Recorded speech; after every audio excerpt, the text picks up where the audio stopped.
गीयतां गीयतां मुदा चिन्ततं चिन्ततं भक्त्या चैतन्यचरितामृतम् अजानुलम्बितभुजौ कनकावदातौ संकीर्तनैकपितरौ कमलायताक्षौ विश्वम्भरो द्विजवरो युगधर्मपालो वन्दे जगत्प्रियकरो करुणावतारो।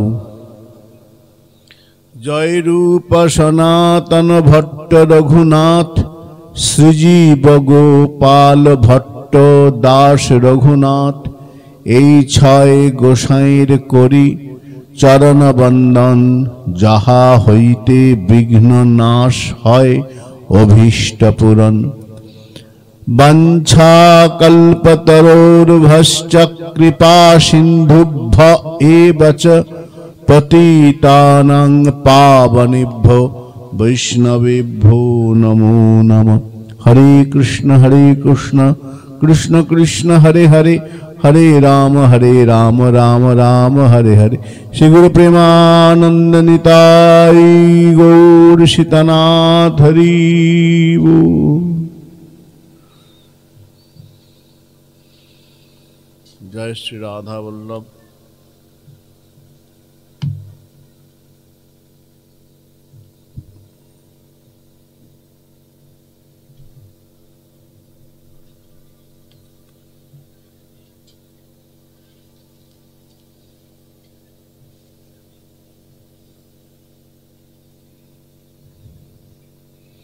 জয়গুরু, গতকাল আমরা এই হরিকথা সাধন প্রসঙ্গে দেখছিলাম শ্রী ভগবানের সামনে ঋষি কর্দম ভগবানের সঙ্গে কথা বলছেন। মহর্ষি কর্দম তিনি সরস্বতী নদীর তীরে 10,000 বছর তপস্যা করেছেন।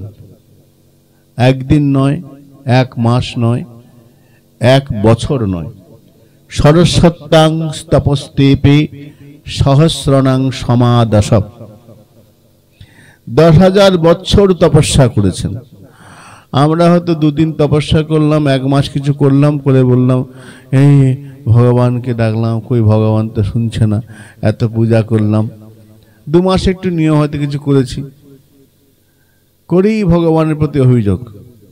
ইনি 10,000 বছর তপস্যা করেছেন। তপস্যা, আমরা তো আরামে ভোজন করছি, এসি ঘরের মধ্যে থাকছি, স্নান করবো সকালবেলা, গরম জল ব্যবস্থা করা আছে, কত রকম আমাদের সুবিধা। আগেকার লোকের কত পরিশ্রম, তপস্যা ছিল, হেঁটে হেঁটে যেত। আমরা মনে করলে গাড়ি করে, প্লেন গাড়ি, কত রকম আরাম সুবিধা, গাড়ির মধ্যে কত রকম ব্যবস্থা আছে, A1 B2 ভাগ আছে, কত রকম সুবিধা পাচ্ছি, তবু ভজন করতে পারছি না। আর সরস্বতী নদীর তীরে তপস্যা করছেন ঋষি কর্দম। সরস্বত্যাং তপস্তেপে সহস্রণাং সমাদশ তথা সমাধি যোগেন। তপস্যা কেমন করে করছেন? সমাধি যোগের দ্বারা। আমরা জপ করতে বসি, মন এদিক ওদিক দৌড়ায়, মন স্থির হয় না। জপে বসলে যত রাজ্যের ঘুম, আলস্য, হাই ওঠা, আজে বাজে চিন্তা, যে চিন্তা অন্য সময় আসে না, জপে বসলে চলে আসে। সুচিন্তা, কুচিন্তা, দুশ্চিন্তা, চিন্তা ক্লিষ্ট হৃদয়। তো যখন মন চিন্তাগ্রস্ত হবে তখন জপ ঠিক মতো হবে না। সমাধি হচ্ছে ধ্যানের পঞ্চম অবস্থা। এখানে বললেন তত সমাধি যুক্তে না। কর্দম তপস্যা করছেন ভগবান, যার তপস্যায় সন্তুষ্ট হয়ে ভগবান এসে দাঁড়িয়েছেন, ভগবান কথা বলছেন। ভগবানকে কথা বলাতে গেলে যে তপস্যার প্রয়োজন, যে সাধনার প্রয়োজন, সেটা আমাদের নাই, সেটা আমরা করছি না। আমাদের আচার্যদেব প্রভুপাদ নিষেধ গোস্বামী বলতেন, যার কাছে যা চরণ সান্নিধ্যে বসে কিছু বলার যোগ্যতা অর্জন করেছে, সেই নিষেধ গোস্বামী জিজ্ঞেস করেছিলাম, যেটু পূজা তো করছি, নিত্য পূজা করি, দর্শন তো হয় না, অনুভূতি তো কিছু হয় না, উপলব্ধি তো হয় না। উনি বলছেন কি করে হবে? কারণ রোজ তো ঠাকুরকে ফুল তুলসী দিই, রোজ প্রতিদিন ঠাকুরকে ফুল দিই, মালা দিই, যেমন সাধ্য পূজা করি। ঠাকুর তো কথা বলে না, চোখের পাতাও নড়ে না, একটু ইঙ্গিত করে না, আর চোখে তাকাতো, বলতো হ্যাঁ কিছু বললো না, চোখের ইঙ্গিত হয় না, চোখের পাতা বলে কিছুই তো হয় না, করছি তো অনেকদিন। তো উত্তর দিচ্ছেন কি করে হবে? দু তিনটা বস্তু সংযোগ হতে হবে, তবে তপস্যা সম্পূর্ণ হবে। কি? অর্চকস্য তপোযোগাৎ, যে অর্চনা করতে বসেছে তার নাম অর্চক, অর্চকের তপস্যার সংযোগ থাকতে হবে। তপস্যা কঠিন পরিশ্রম শাস্ত্র নির্দিষ্ট পথে, তার নাম তপস্যা। অর্চকস্য তপোযোগাৎ, অর্চকের তপস্যার সংযোগ। আর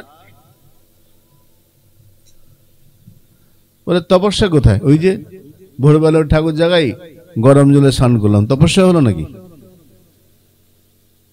আমার ইচ্ছা মতো কটা বাজে? 6টা। আমার যখন সকালে যখন 9টা, আমার তখন 6টা। আমি আমার সময় মতো ঠাকুর জাগাচ্ছি, সেবা কোথায়? তপস্যার সংযোগ থাকতে হবে। 2 নম্বর, অর্চনাশাতিশয়নাৎ, যে দ্রব্যের দ্বারায় পূজা করব সেই দ্রব্যগুলো উত্তম হতে হবে। যে দ্রব্যের দ্বারা পূজা করছি, পূজার যে উপকরণ, ফুল, পুষ্প, মালা, ফল, বাজারে গিয়ে ঠাকুরের জন্য সব থেকে কমা ফল যেটা, কলাগুলো কালো কালো হয়ে গেছে, দামটা কম নেবে। ঠাকুরের বেলা কমা জিনিস, আমি নিজে ভালো মন্দ হয়ে ঠাকুরের জন্য নকুলদানা আলাদা রেডি করা আছে, নকুলদানা, বাতাসা, গামছা কিরকম সব দেখা যায়, গামছা, ধুতি কিরকম পরা যায় না এমন ধুতি। তো তাহলে সেবাটা হবে কি করে? সেবা হচ্ছে না। তপস্যার সংযোগ, অর্চনা অতিশয়নাৎ, অতিশয় উত্তম দ্রব্যের দ্বারা, কালোচিত দ্রব্য, যখনকার যে কাল, যে সময়, যে ফল, সেই সব দ্রব্যের দ্বারা সেবা করতে হবে। ঠাকুরের অত কিছু লাগে নাকি? আমাদের লাগে, ঠাকুরের লাগে নাকি? ঠাকুর আবার ঠান্ডা লাগে, ঠাকুর আবার খিদে পায়, ও হলেই হলো। এই ভাবনা নিয়ে পূজা করলে সেটা পূজা নয়, ছেলে খেলা হচ্ছে। উত্তম দ্রব্যের সংযোগ। আর আবির্পঞ্চ দেবানাম, যে দেবতার পূজা করতে বসেছি সেই দেবতার ছবিটা মনের মণিকোঠায় ভেসে উঠবে। আবির্পঞ্চ বিম্বানাম দেবানাম, যে দেবতার পূজা করতে বসে সেই দেবতার ছবি মনে ভেসে উঠবে। এই 3টে কাজ যখন হবে তখন পূজার ফল হবে। দেব সন্নিধাম ইচ্ছতি, দেবতা তখন সেই সাধকের সান্নিধ্যে আসে, কথা বলে, তার সঙ্গে বাক্যালাপ করে। যদি 3টে সংযোগ না হয় তাহলে তো হবে না। এখানে তত সমাধিযুক্তে না ক্রিয়াযোগে না কার্দমা, কার্দম ঋষি ক্রিয়াযোগ করছেন, সমাধি করছেন। সমাধিতে গিয়ে ভগবত দর্শন হচ্ছে। সমাধি কোনটা? প্রথম হচ্ছে স্মরণ। জপে বসলাম, মন বসছে না, এদিক ওদিক দৌড়াচ্ছে, আবার টেনে এনে বসাচ্ছি, এর নাম স্মরণ। যৎকিঞ্চিৎ অনুসন্ধানম স্মরণম। তারপরে কখনো মন অন্যদিকে চলে যাচ্ছে, জোর করে নিয়ে এসে আবার বসানো। তারপর হচ্ছে ধারণা, ধ্রুবানুস্মৃতি, সমাধি।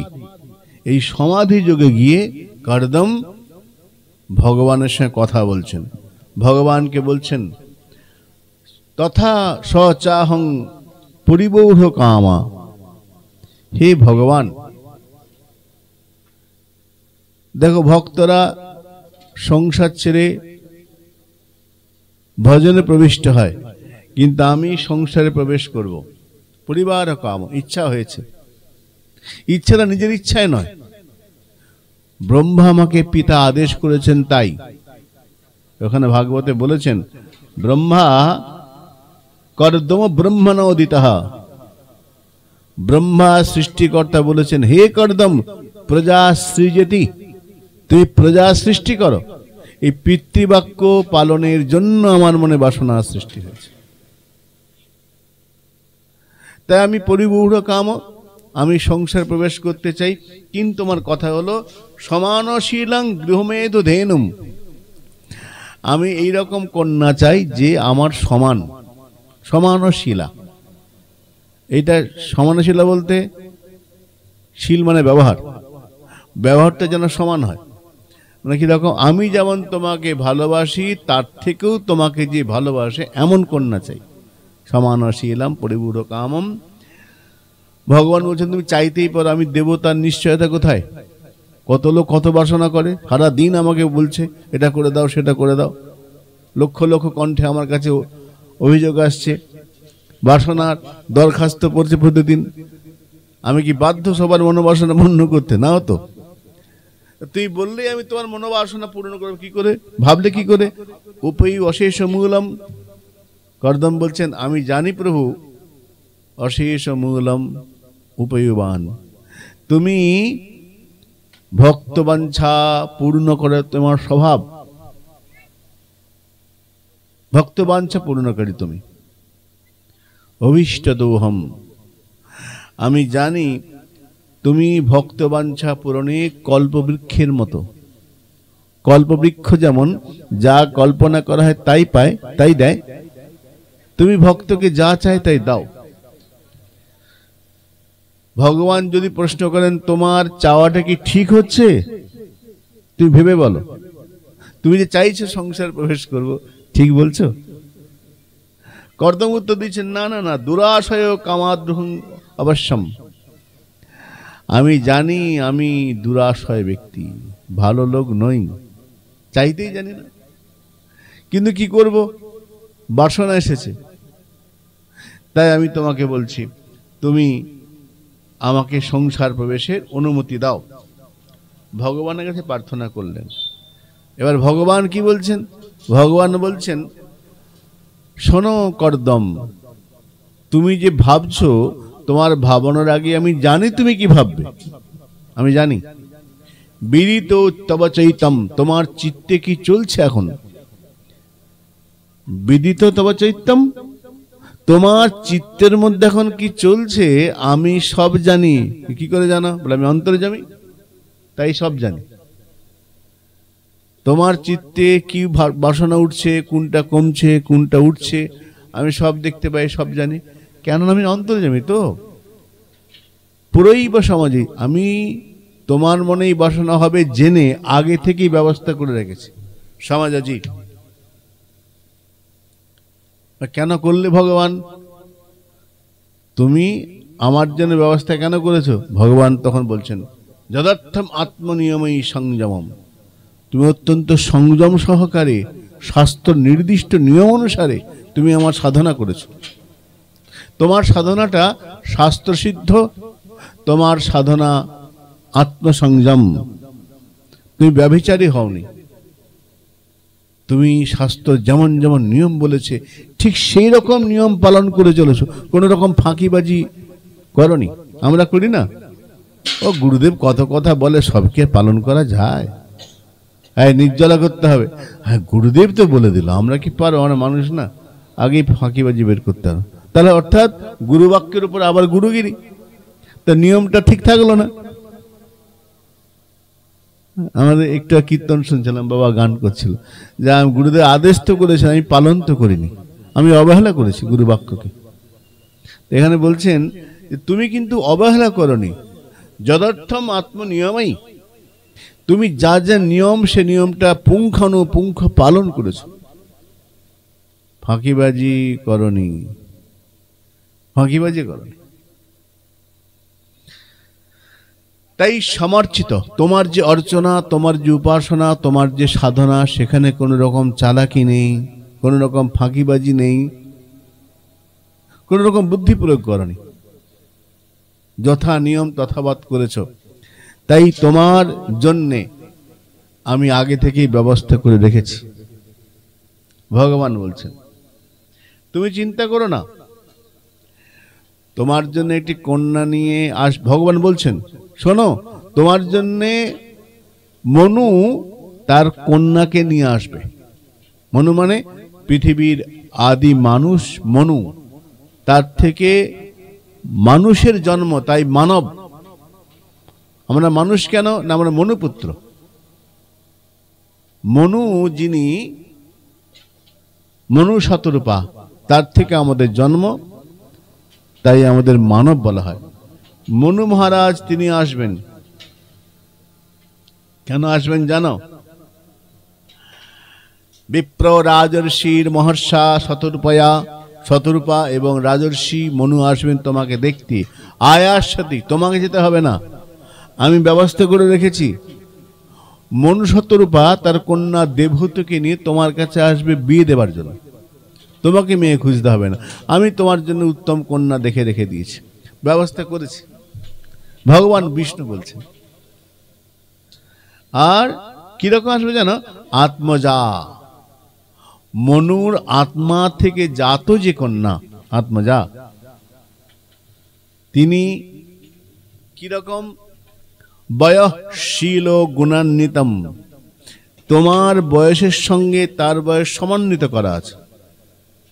বয়সটা ঠিক সমান মানে সমান বয়স নয়, বিবাহের যে বয়সের নিয়ম, বর এবং কন্যার মধ্যে একটা গ্যাপ থাকবে বয়সে, সেই যে নিয়ম। বয়ঃশীল গুণান্বিতম, যে বয়সে বিবাহ করা উচিত যেমন বয়সে, সেই নিয়ম অনুসারে বয়সের নিয়ম, সেরকম কন্যা। শীল, ব্যবহার তুমি ঠিক যেরকম বলছো সেই রকম। শীল গুণান্বিতম মৃগয়ন্তিং পতিম অনুরূপায়, তোমার অনুরূপ, তুমি যেমন যেমন চাও, যেমন স্ত্রী পেলে সংসারটা সুন্দর হবে, গৃহস্থ ধর্ম ঠিক ঠিক পালন করা যাবে, ঠিক সেরকম অনুরূপ কন্যা, এর নাম দেবহূতি। দেবহূতিকে নিয়ে তার পিতামাতা আসছেন। আর তোমার পরপর কয়েকটি কন্যা হবে, প্রথমে কন্যা হবে। সবাই পুত্র চায়, কিন্তু ভগবান বলে দিচ্ছেন আগে তোমার কন্যা হবে। কটি কন্যা? একটি নয়, দুটি নয়, তিনটি নয়, পরপর 9টি কন্যা হবে। 9টি কন্যার পরে ভগবান বলছেন আমি তোমার ঘরে যাব। বিষ্ণু বলছেন স্বয়ং সংসকলয়া তদ বিরিজেন মহামুনি তব ক্ষত্রে দেবহূত্যম প্রণয়েশ তত্ত্ব সংহিতাম। তোমার স্ত্রী যে দেবহূতি, ওই যে ক্ষেত্র, তোমার ক্ষেত্র, তব ক্ষেত্রে, স্ত্রীকে ক্ষেত্র বলা হল। তোমার স্ত্রীর গর্ভে আমি যাব, ভগবান বিষ্ণু বলছেন। অংশে না, অংশকলা রূপে তোমার পত্নীর ঘরে আমি যাব, তোমার ঘরে আমি যাব। কেন? তুমি এমন সাধনা করেছ, আমি যাব। তোমার যে মনোবাসনা, ঠিক তুমি যেমন যেমন চেয়েছ, আমি তোমার ঘরে যাব। বিদুরকে এই কর্দম হাত জোর করে শুনছেন, ভগবান সব বললেন। ভগবান বলে চলে গেলেন। এদিকে কর্দম মুনি সেই তপস্যা স্থল থেকে বেরিয়ে এসে চলে গেলেন বিন্দু সরোবর, যে বিন্দু সরোবরে ভগবানের অশ্রুবিন্দু পড়েছিল। সে বিন্দু সরোবরের তীরে ছোট কুঠিয়া করে আছেন কর্দম। নির্দিষ্ট সময়ে ভগবান কথিত সময়ে মহর্ষি কর্দমের কুঠির এসে, পর্ণকুঠির, বাড়ি তো নয়, বিরাট বড় বাংলো তা নয়, পর্ণকুঠির নিজে হাতে বানানো, সেই পর্ণকুঠিরে এসে দাঁড়িয়েছেন। কিরকম সেই আশ্রম বর্ণনা দিচ্ছেন ভারী সুন্দর ভাগবতে। ভাগবতে বলছেন কদম্ব চম্পকাশক করঞ্জব কুলাসনই, বকুল গাছ সেই আশ্রমে আছে। করঞ্জব, কদম্ব, চম্পক ফুল, কদম্ব ফুল, সেই কদম্ব ফুলে ঘেরা চম্পক বন, বকুল গাছ, মন্দার, বিভিন্ন ফুলের দ্বারা অলঙ্কৃত সেই বাগান। সেই বাগানে ছোট্ট পর্ণকুটির করে ঋষি কর্দম রয়েছেন, তপস্যা করতেন। কে আসছেন? রাজা মনু, পৃথিবীর রাজা মনু শতর্বা, রাজা এবং রানী দুজন এসেছেন, সম্রাজ্ঞী দাঁড়িয়েছেন, এসে জামাইকে দেখছেন। জামাই কিরকম? জামাইয়ের খোঁজে এসেছেন। কিরকম না, অথাট উপায়তম নিদেয়ং প্রণতং পুরঃ প্রাংশু পদ্ম পলাশম। কর্দম ঋষির চোখগুলো পদ্ম ফুলের পাপড়ির মতো, ভারী সুন্দর দেখতে, খুব সুন্দর। প্রথম দেখা পদ্ম পলাশম জটিলম চিরবাসম, মাথায় বিরাট বিরাট জটা, আর পরনে কাপড় কি? গাছের ছাল, বলকলম, গাছের ছাল, মাথায় বড় বড় জটা, শীর্ণ শরীর কিন্তু দীপ্তমান শরীর, খুব সুন্দর। মনু শতরূপা দেবতা এসে দাঁড়িয়েছেন। কি করে শুনলেন? তখন কর্দম বলছেন, এই মনু বলছেন, শোনো কর্দম, আমি এসেছি এটাকে ভগবত ইচ্ছা বলে মনে করো। দেবর্ষি নারদ আমাকে তোমার কথা অনেক বলেছে, তাই আমি আমার কন্যাকে নিয়ে তোমার কাছে চলে এসেছি, একদম সোজা। নারদ গিয়ে বলেছেন। নারদ কেন বললে? এত লোক থাকতে ভগবান লোক বললেন, নারদকে বললেন? বলে হ্যাঁ, নারদ হচ্ছেন ভক্তি জগতের আচার্য, নারদকে ভগবান পাঠিয়েছেন। নারদ এসেছেন মানেই ভগবত আদেশ, পূর্ণ আদেশ। তাই মনু বলছেন, নারদ এসে যখন বললেন, আমি ভাবলাম এটা ভগবানেরই আদেশ, তাই আমি আর দেরি করিনি, লোকজন ডাকেনি, কন্যাকে নিয়ে সোজা তোমার কাছে চলে এসেছি। তো তখন মুনি, কর্দম মুনি, বাড়িতে অতিথি এলে কি করতে হয়? বাড়িতে অতিথি এলে অতিথিকে সৎকার করতে হয়, অতিথিকে নারায়ণ জ্ঞানে পূজা করতে হয়। অতিথি নারায়ণ, অতিথি দেব ভব, আমাদের শাস্ত্রে বলা আছে। কি বলেছেন? অতিথি দেব ভব। অতিথি যদি ঘরে আসে, তাকে দেবতা জ্ঞানের নারায়ণ মনে করে আদর করতে হয়, সৎকার করতে হয়। কর্দমুনি তাই করলেন। গৃহীত অহরণম আসনম সংযত প্রেরণ মুনি, মুনি সংযত হয়ে দাঁড়িয়েছেন, আসন দিলেন। গৃহীত অহরণম আসীনম, মনু কর্দমের দেওয়া আসনে বসেছেন। আমাদের রমা বন্দ্যোপাধ্যায় ছিলেন, রমা পিসিমা, তিনি বলতেন যে বচনে কা দরিদ্রতা। বাড়িতে অতিথি এসেছে, অতিথি এলে কি হয়? বলে একটু ভালো মন্দ খাবার দিতে হয়, ভালো আসন দিতে, আসুন আসুন বসুন, সুস্বাগতম করতে, আসুন আসুন বসে, এই বসতে দাও, আসন দাও, এ যাও মিষ্টি মিষ্টি দাও, এটা বলতে হয়। তো বলে আমি গরিব মানুষ, আমি মিষ্টি কোথায় পাবো? মিষ্টির তো অনেক দাম, মিষ্টি কিনতে গেলে পয়সা লাগে। গরিব মানুষ, আমি কি করে মিষ্টি কিনবো? তা আমি কি অতিথি আপ্যায়ন করব না? চাণক্য বলছেন, কিছু না পারো, এক গ্লাস জল দেওয়ার মিষ্টি কথা তো বলতে পারো, মিষ্টি না দাও, মিষ্টি কথা তো বলতে পারো। আমার একটা অভিজ্ঞতা আছে, নাম বলবো না। একটা জায়গায় গিয়েছিলাম অনেকদিন আগে, প্রায় 20 বছর আগে। আমি আর ভাগবত প্রভু, আমার ভগ্নিপতি দুজন, তখন অনেক 15-20 বছর আগে একটা জায়গায় গিয়েছিলাম। যাওয়ার পরে সে বাড়িতে, বিরাট বাড়ি, বিরাট বড় লোক, বড় লোক মানে সেই বড় লোক, ভালো থাকতে দিয়েছে। 3 তলা বাড়ি পুরো ছেড়ে দিয়েছে, এটা থাকুন আপনাদের জন্য ঘর। একটা লোকে ডেকে, ড্রাইভার রইলো, গাড়ি রইলো, আপনারা থাকুন। আচ্ছা, তো দামি বাসমতি চাল, মিষ্টি, এই বড় বড় মিষ্টি সব দিয়েছে। দেখুন আপনারা তো আমাদের ছোঁয়া খাবেন না, নিজেরা রান্না করে খাবেন। হ্যাঁ করবো, আমি আলু সিদ্ধ ভাত ফুটিয়ে নিতে পারবো। এই বাসমতি চাল, আর বাবা এত টাকা দামের চাল? হ্যাঁ, লোকে তো মনে করে আমি খুব কৃপণ, দেখুন আমি চাল কিনেছি। ভালো, এই রসগোল্লা দেখছেন? হ্যাঁ খুবই বড়। এরকম রসগোল্লা দেখেছেন? না না, বাপের জন্য খাইনি, আপনি দিচ্ছেন বলে খেতে পাচ্ছি, খাবো কোথায়? তো তবে লোকে মনে বলে আমাকে কৃপণ, জানেন? না না, আপনার মন খুব উদার। তাহলে এই যে রসগোল্লা দেখছেন 20 টাকা দাম, এই চালটা 70 টাকা কেজি। এবার বলো, খেতে বসে যাওয়ার জিনিসের দাম বলে বলে দেয়, শুনতে ভালো লাগে? তখন বাবা খেতে দিতে হবে না, যা আছে কিন্তু নুন ভাত খেয়ে গেলেই ভালো। তো যদি এই রকম করা হয়, কোনো বস্তু দিয়ে তার দাম সেটার মানে আপনি কোনোদিন পড়েননি, নিন পড়ুন দিলাম, এরকম বলা হয়, তাহলে মনে হয় না দিলেই ভালো।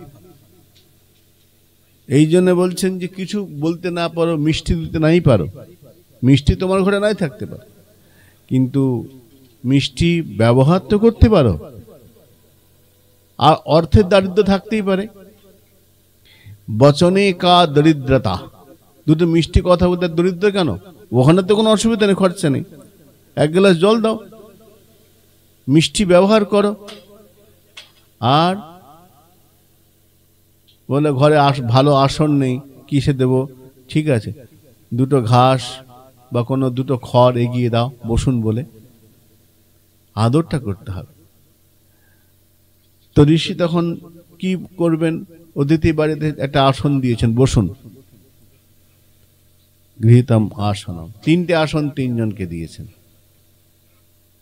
একটি আসন মনুর জন্য, একটি শতরূপা, আর একটি দেবহূতির জন্য।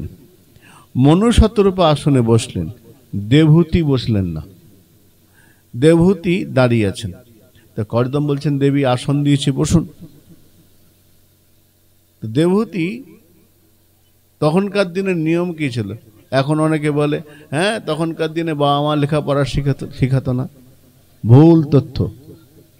আমাদের মহাভারত, আমাদের শাস্ত্র যদি ঘাঁটিয়ে আমরা দেখব, তখনকার দিনে মেয়েরা অশিক্ষিত ছিলেন, অত্যন্ত বুদ্ধিমতী এবং বিচক্ষণা ছিলেন, অত্যন্ত বুদ্ধিমতী। সুভদ্রা অস্ত্র চালাতে পারতেন, সুভদ্রা অস্ত্র জানতেন। দ্রৌপদী অত্যন্ত বুদ্ধিমতী ছিলেন, অশিক্ষিত নয়। আমাদের উপনিষদে, বেদে গার্গী, মৈত্রী, লোপমুদ্রা, বড় বড় নাম আছে, ভালো ভালো নাম। দেবহূতি পরে যে প্রশ্নগুলো করবেন কপিল মুনিকে, কঠিন কঠিন প্রশ্ন করতে গেলে বিদ্যা থাকতে হবে, পেটে বিদ্যা না থাকলে প্রশ্ন করতে পারবে না। তো দেবহূতি বিচক্ষণ, বিচার করছেন, আমাকে যিনি আসন দিয়েছেন তার সঙ্গে আজ না হোক কাল বিবাহ হবে। যার সঙ্গে বিয়ে হবে, বিবাহ হবে, তিনি আমার গুরুজন।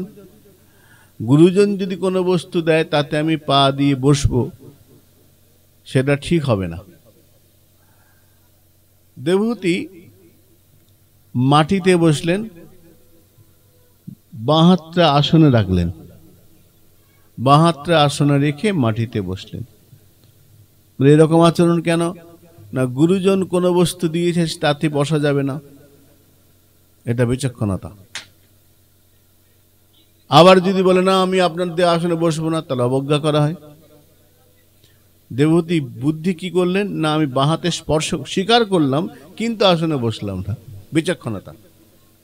বুদ্ধি না থাকলে বিচক্ষণতা আসবে না। বিবেক, বুদ্ধি, বিচক্ষণা জ্ঞানকে বৃদ্ধি করে। বিবেকের দ্বারা বিচার করে দেখলেন এটা উচিত হবে না, আসনে মাটিতে বসলেন, আসনটা স্পর্শ করে স্বীকার করে। কর্দম দেখলেন ঘটনা, কিছু বললেন না। ঋষি বলতে আরম্ভ করেছেন। প্রথম মনু বলছেন, হে কর্দম, আমি তোমাকে কন্যার উপযুক্ত পাত্র ভেবে নিয়েছি। পতির যা যা গুণ থাকে, পতি মানে পাতি ইতি পতি, স্ত্রীকে রক্ষা করা যার ধর্ম,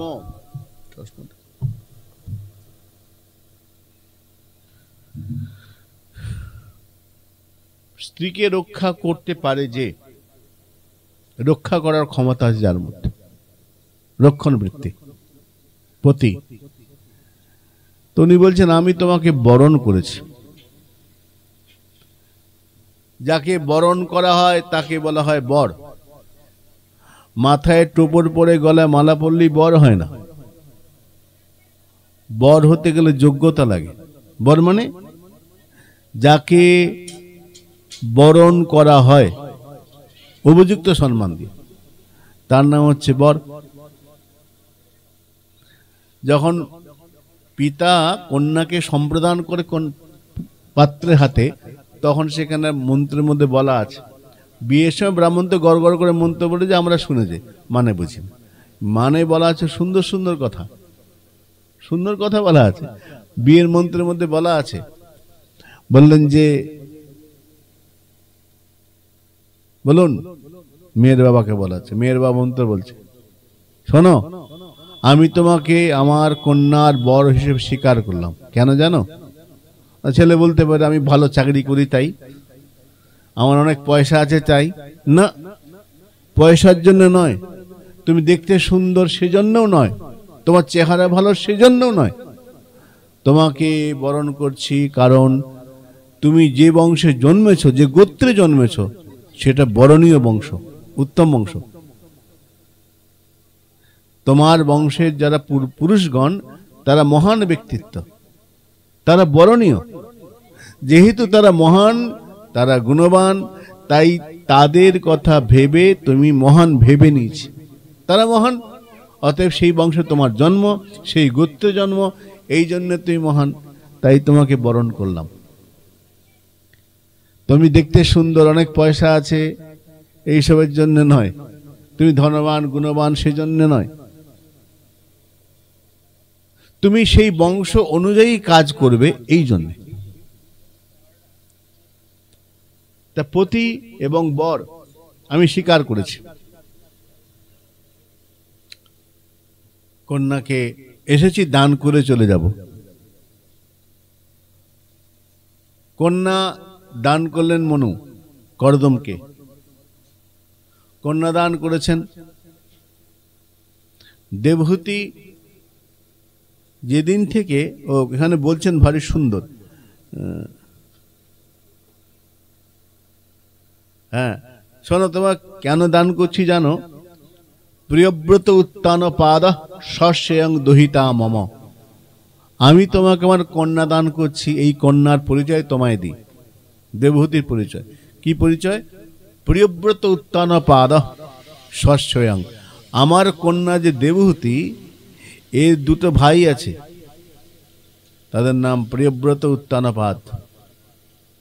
উত্তানপাদের কথা আমরা চতুর্থ স্কন্ধে পাবো, যেখানে উত্তানপাদের পুত্র হচ্ছেন ধ্রুব মহারাজ, যিনি 5 বছর ভগবত দর্শন পেয়েছেন।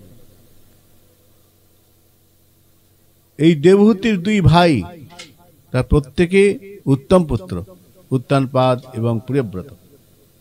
2 ভাই, দুহিতা মম, এ আমার নিজের কন্যা।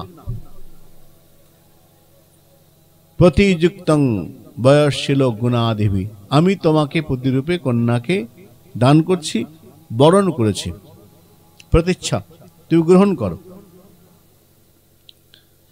গ্রহণ করলেন।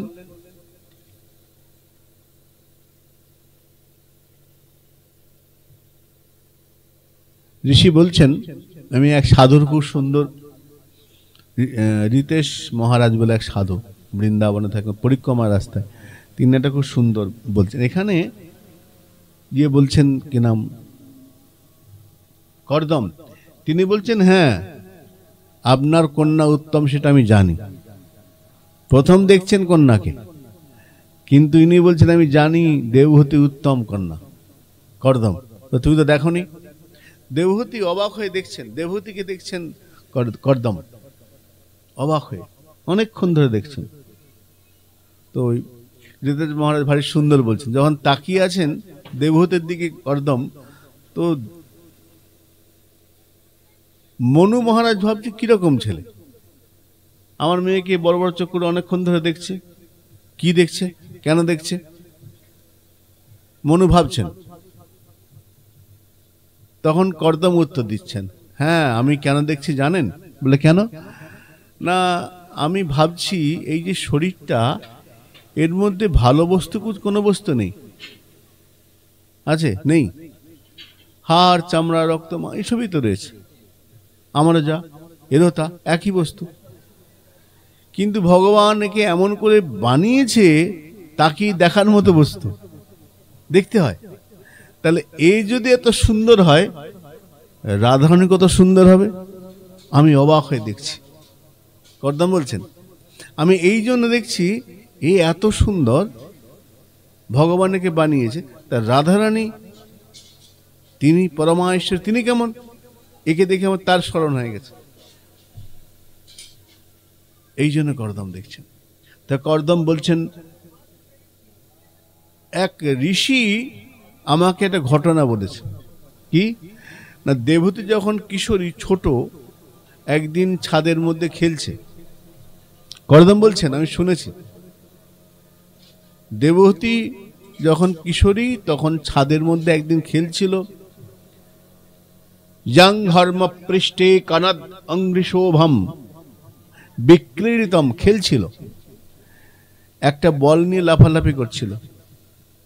যখন বলটা নিয়ে দৌড়াচ্ছে, একাই দৌড়াচ্ছে, হাতের কিঙ্কিনি বাজছিল, পায়ের নুপুরগুলো বাজছিল।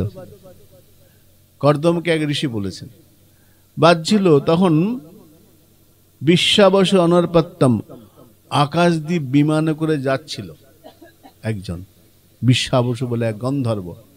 সে দেখে আর নুপুরের ধ্বনি শুনে দেবহূতির বিমানে অজ্ঞান হয়ে গেছে, এটা আমি শুনেছি। তা আমি জানি দেবহূতি অত্যন্ত গুণবতী রূপবতী। অত ভজিষ্যে সময়ে নাম সাধ্যি, অতএব এই সাধ্যি কন্যাকে আমি স্বীকার করব।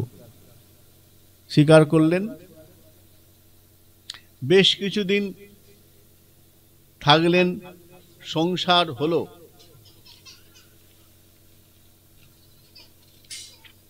ঋষি তো তপস্যা নিয়ে মগ্ন। কর্দম বিয়ে থা করেছেন, তারপর নিত্য নিয়ম যেমন ভোরবেলা ওঠা, প্রাতঃ স্নান, জপ, আহ্নিক, পূজা যা করেন করছেন। দেবহূতি রাজকন্যা অত্যন্ত আদরে মানুষ হয়েছেন। পরিশ্রম কি বস্তু, দুঃখ কি জিনিস, দারিদ্র কি বস্তু, এগুলো জানেন না, কিন্তু ঋষির কাছে এসে সব পাচ্ছেন। দারিদ্র পেয়েছেন যেটা বাবার বাড়িতে পাননি, কষ্ট, পরিশ্রম সব নিজে করতে হচ্ছে। যখন রাজকন্যা ছিলেন মনুর গৃহে, তখন একটা কথা বলে 3 জন লোক ছুটে আসতো। এখন নিজেকেই ঘর মোছা, ঘর ঝাঁট দেয়া, আশ্রম, সমস্ত পরিশ্রম করছেন। এখন এই যে সংসার কর্ম, ছিলেন রাজকন্যা, এখন হয়েছেন বধূ,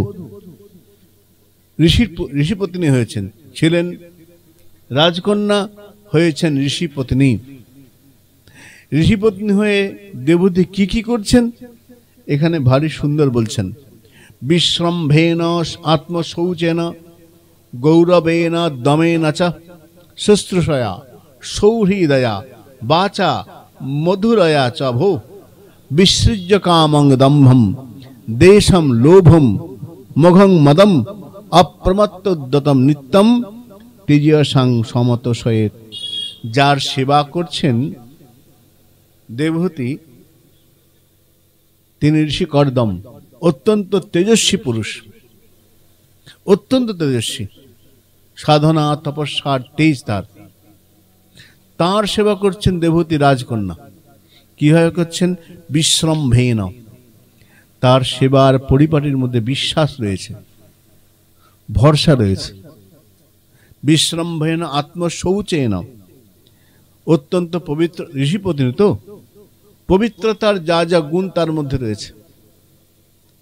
যা কাজটা করেন অত্যন্ত বিশ্বাসের সঙ্গে করেন, অত্যন্ত ভরসার সঙ্গে করেন। গৌরবেন দমেন চ, যে কাজটা করছেন ঋষিপত্নী, কাজ করে কোনো দুঃখ পাচ্ছেন না। বলতেই পারতেন, হ্যাঁ বাপের ঘরে কত আদরে ছিলাম, এখানে খুব কষ্টে আছি, একবারে বলছেন না। গৌরবে না, স্বামীর জন্য সেবা করে তার মধ্যে গৌরব। তিনি অত্যন্ত প্রসন্ন চিত্তে সেবা কাজ করছেন, প্রসন্ন চিত্তে করছেন। গৌরবে না দমে না চ, আমার কাছে হোয়াটসঅ্যাপে একজন কি পাঠিয়েছে একটা প্রসঙ্গ, বলছে এখন স্ত্রী স্বামীকে বলছে, হ্যাঁ তোমার সঙ্গে বিয়ে করে আমার জীবনটা কেমন হয়ে গেল, কত বুদ্ধিমান ভালো ভালো ছেলে এসেছিল আমার জন্যে, আমি তোমাকে বিয়ে করলাম, কত বুদ্ধিমান ছেলে আমার কাছে এসেছিল, বাবা ব্যবস্থা করেছিল, আমি করিনি, তোমায় বিয়ে করলাম। আর ছেলেটা বলছে তারা বুদ্ধিমান বলে তোমায় বিয়ে করেনি, বুদ্ধিমান হলে করতো না, আমি বোকা ধরা পড়ে গেছি, তারা বুদ্ধিমান বলে তোমায় বিয়ে করেন, কত বুদ্ধিমান ছেলে এসেছিল। তো এখানে কিন্তু দেবহূতি যেটা করছেন, দেবহূতি বলছেন গৌরবে না দমে না চ, অত্যন্ত স্বামীর সেবা করে অত্যন্ত গৌরবান্বিত বলে মনে করছেন নিজেকে, বিশ্রম্ভে না আত্ম শৌচে না। দেবহূতি একবারও কোনো কটু কথা স্বামীকে বলেননি, প্রত্যেকটা শুশ্রূষয়া সৌহৃদে না, অত্যন্ত আদর করে স্বামীর যা যা করা কর্তব্য, ঋষি তো জপ করতে বসবেন তাড়াতাড়ি করে জায়গাটা মুছে দেওয়া, আসন করে দেওয়া, পূজার সামগ্রী এগিয়ে দেওয়া, এই যে কাজগুলো করছেন শুশ্রূষা, শুশ্রূষা মানে স্বামী কখন কি বলবে সেইটা শুনবার জন্য কানটা উদগ্র হয়ে রয়েছে, উৎকর্ণ হয়ে রয়েছে, স্বামী কখন ডাকে সেবার জন্য। তো শুশ্রূষয়া সৌহৃদেনা বাচা মধুরয়া, এত পরিশ্রম করছেন কিন্তু দেবহূতির ব্যবহারে কোথাও দুঃখ নেই, বচনের মধ্যে কোনো কটু কথা নেই, মধুরতা। বিসৃজ্য কামং, সেবা করছেন কোনো খোঁটা দিয়ে কোনো কথা বলছেন না স্বামীকে, কোনো চাহিদা নেই, বিসৃজ্য কামং, এটা এনে দাও ওটা লাগবে, কোন রকম যা আছে তাই দিয়ে কাজ করছে, বিসৃজ্য কামং, কোনো কামনা নেই। একবারও ভুলেও বলছেন না আমি এত পরিশ্রম করছি, বাপের বাড়িতে কোনোদিন করিনি, না দম্ভ, আমি রাজকন্যা জানো, আমি বলতে পারতেন, বলেন। দেবহূতির কথার মধ্যে ব্যবহারে কোথাও কোনো দম্ভের প্রকাশ নেই, কোনো চাওয়া পাওয়া নেই, না দেশং লোভম, কোনো লোভ নেই। কেন? লোভ যেই মুহূর্তে কারোর মধ্যে প্রবেশ করবে সঙ্গে সঙ্গে পাপ আসবে, লোভে পাপ, তাই লোভ থেকে দূরে থাকা উচিত। ঋষি পত্নী লোভ সংবরণ করছেন, মদম সব ত্যাগ করে অত্যন্ত প্রীতির সঙ্গে গৌরবের সঙ্গে স্বামী সেবা করা তার গৌরব। আমার সৌভাগ্য, এমন স্বামী এমন ঋষিকে স্বামী রূপে পেয়েছি, তার সেবা করার সুযোগ পেয়েছি, এই গৌরব মনে করে সেবা করছেন দেবহূতি। কবির সন্ত কবিরের জীবনে একটা প্রসঙ্গ আছে। সন্ত কবির তিনি প্রতিদিন বিকাল বেলায় এই সকাল বেলায় 1 ঘন্টা প্রবচন করেন, অনেক ভক্ত জড়ো হয়, অনেক ভক্ত। একদিন দেখছেন একটা লোক রোজ আসে চলে যায়, কিন্তু সেই দিন বসে আছে, বেলা প্রায় 11টা, দিনের বেলা, মাথার উপর রোদ উঠেছে। কবি প্রবচন করার পরে কিছুক্ষণ তাঁত বোনেন, কবির জোলহা ছিলেন, তাঁত বুনতেন। দেখছেন লোকটা বসে আছে বারান্দায়, কবির গেলেন, গিয়ে বলছেন তুমি বসে আছো, কিছু বলবে? প্রবচন তো হয়ে গেছে, কিছু বলবে, বক্তব্য আছে?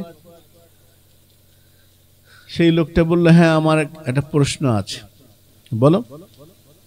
দেখুন আপনি তো সাধু, একটা কথা বলি, আমি প্রতিদিনই আপনার এখানে আসি পাঠ শুনতে, প্রবচন শুনতে। এখন কথা হলো, আমার বাড়িতে আমাকে সবাই খুব ভালোবাসে, আমার স্ত্রী পুত্র। ভালো কথা, কবির হাসছেন, খুব ভালো কথা।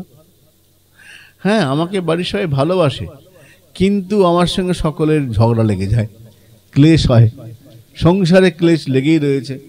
জানি সবাই ভালোবাসে, আমিও ভালোবাসি, কিন্তু কি করে যে লেগে যায় মাঝে মাঝে, প্রতিদিন কিছু না কিছু খুটখাট লেগেই যায়। কবির বলছে, হ্যাঁ বুঝলাম, আপনি তো সাধু, আপনার খুব প্রভাব আছে, আপনারা জপ টপ করেন, কোনো তাবিজ, কোনো শিকড় বা কোনো একটা মাদুলি একটা মন্ত্র কিছুদিন, যাতে গৃহক্লেশটা না হয়। কিছু আছে? কবির হাসছেন। তাই বুঝি? তোমার মনে হলো আমার কাছে এলে তাবিজ পাবে? হ্যাঁ, আপনি তো সাধু, সাধুরা তো গাছ গাছরা তাবিজ মন্ত্র দেয়, তো কিছু একটা মন্ত্র তাবিজ বাবা দিয়ে দেন, যাতে আমার সংসারটা ক্লেশটা না হয়। সব আছে। আচ্ছা আচ্ছা, বসো বসো। তুমি তো অনেকক্ষণ এসেছো, বেলা হয়েছে। হ্যাঁ, দাঁড়াও, একটা কাজ করো। স্ত্রীকে বলে, শোনো, এক কাজ করো, একটা লণ্ঠন ধরিয়ে দাও। কবির তার স্ত্রীকে বেলা 11টা, দিনের বেলায়, সূর্য মাথার উপরে, বলে, শোনো, আমাকে একটা লণ্ঠন ধরিয়ে দিয়ে যাও তো। সঙ্গে সঙ্গে স্ত্রী একটা লণ্ঠন ধরিয়ে রেখে চলে গেল। হ্যাঁ, কি যেন বলছিলে তুমি? না, ওই যে বললাম না, আমার সংসার সবাই আমাকে ভালোবাসে, কিন্তু আমার গৃহক্লেশ লেগেই রয়েছে। এর থেকে কোনো তাবিজ যদি, সাধু তো আপনি, সাধুরা দেয় এসব। আচ্ছা আচ্ছা, তোমার গৃহক্লেশ কমাতে হবে। হ্যাঁ, যদি কোনো তাবিজ মন্ত্র যা দেবেন তার জন্য আনুকূল্য যা লাগে আমি দেবো, কিন্তু যদি দেন। আচ্ছা বসো। সকাল থেকে কিছু খেয়েছো? না, খেলাম কোথায়, এই যে বসে আছি আপনার কাছে। যদি কিছু দেন। কিছু খাবে? হ্যাঁ, খিদে পেয়েছে, ভালোই হয় যদি দেন প্রসাদ। হ্যাঁ, বসো। স্ত্রীকে বলেন, শোনো, এই লোকটা অনেকক্ষণ বসে আছে, একটু মিষ্টি আর 1 গ্লাস জল দিয়ে যাও। কবি স্ত্রীকে বলছেন, একটু মিষ্টি, একটু জল দিয়ে যাও। কবির স্ত্রী একটা বাটি ভর্তি 1 বাটি নুন, 1 গ্লাস জল দিয়ে চলে গেল। লোকটা দেখলো, হ্যাঁ, বললো মিষ্টি, দিল লবণ, 1 গ্লাস জল। লোকটা কিছু না বলে প্রণাম করে, বাবা ঠাকুর আসি। কোথায় যাচ্ছে? না না, আমি বাড়ি যাই। না, খাবে না? না, যা দেখছি আমার আর খাওয়ার ইচ্ছা নেই। ব্যবহার আপনার খুবটা কেমন লাগলো? কেন? দেখুন, আপনি যে প্রথম আচরণ করলেন না, প্রথম যেটা করলেন, লণ্ঠন জেলে দাও, এটা আমি যদি বাড়িতে বলতাম না, এতক্ষণে কুরুক্ষেত্র লেগে যেত। স্ত্রীকে যদি বলতাম লণ্ঠন জেলে দাও দিনের বেলা, যা তা বলে, হ্যাঁ, মাথার ঠিক নেই, দিনের বেলা লণ্ঠন জ্বালাবে কেন? তেল পুড়বে, কত কিছু বলতো। কেউ জ্বালায় নাকি দিনের বেলা লণ্ঠন? এত আলো সূর্যের, বলতে পারত। আমাদের রবীন্দ্রনাথের কবিতা একটা আছে, রবীন্দ্রনাথ বলছেন, যে জন দিবসে মনের হরষে জ্বালায় মোমের বাতি, আশুগৃহা ধেরিবে না তার কি কি বেশ লাইন, পরের লাইনটা ভুলে গেলাম। মানে খুব তাড়াতাড়ি তার ঘরে অন্ধকার আসবে। যে দিনের বেলায় মোমবাতি জ্বালিয়ে মজা করে, তার জীবনে অন্ধকার ঘনিয়ে আসবে। কি বাতি লাস্ট মনে পড়ছে। তো উনি বলছেন যে দিনের বেলা লণ্ঠন, এ তো ঝগড়ার প্রথম সূত্র।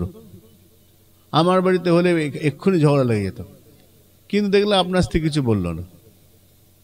যাক, যা হলো আপনাদের ব্যাপার। আপনি বললেন কিছু খাবে, আমি বললাম হ্যাঁ। আপনি বললেন মিষ্টি দাও, আপনার স্ত্রী 1 বাটি লবণ 1 গ্লাস জল দিল। আমি হলে তো মাথা গরম করে ফেলতাম, করতাম না? তাহলে যা দেখলাম দুজনের মাথা ঠিক নেই, তো কেটে পড়াই ভালো। আরে দাঁড়াও, তোমার উত্তর পেয়েছো? গৃহক্লেশ? বলে না, উত্তর তো পাইনি, যা দেখলাম আমার মাথায় কিছু ঢুকছে না। বলে শোনো, বসো, তোমাকে বুঝিয়ে বলি। আমি যখন আমার স্ত্রীকে বললাম লণ্ঠন ধরিয়ে দাও, তখন আমার স্ত্রী লণ্ঠন ধরিয়ে দিয়েছে, প্রশ্ন করেনি কেন লণ্ঠন ধরাবো, বলতে পারতো? একটা প্রশ্ন করেনি। কেন? সে জানে যে আমার স্বামী যখন লণ্ঠন ধরাতে বলেছে, নিশ্চয়ই কোনো প্রয়োজন আছে, অপ্রয়োজন আমার স্বামী কোনো কাজ করবে না, এটা সে বিশ্বাস করে।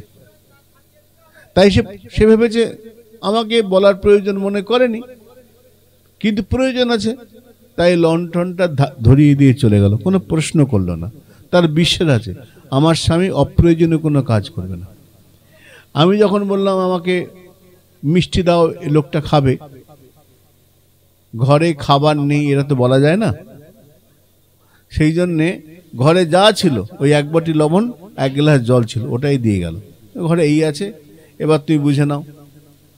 আমি বুঝে গেলাম যে ঘরে কিছু নাই, আনতে হবে। আমি ভরসা করি আমার স্ত্রীকে যে সে লুকিয়ে রেখে দেবে না, যা আমি পরে খাবো, গোপনও রাখবে না, সে ঠিক সময় নিজের খাবারটাও দিয়ে দেবে।